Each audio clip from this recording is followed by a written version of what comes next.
För att klintra måste du ha ett mål. En atlan och rött och förläggarna. Det har vi att klintra. Klintra är ju som mål att vara en meetup forskare katvinne. Och vara vi till att mynta tälgilde fram till förra.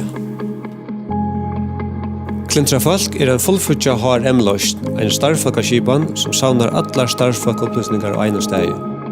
Så du gast hosana til tøtninga mesta tilfunns, starffolk. Men Larsen er framløst fyrir det som held til Fuglafyrir og er vi 25 folk i starve.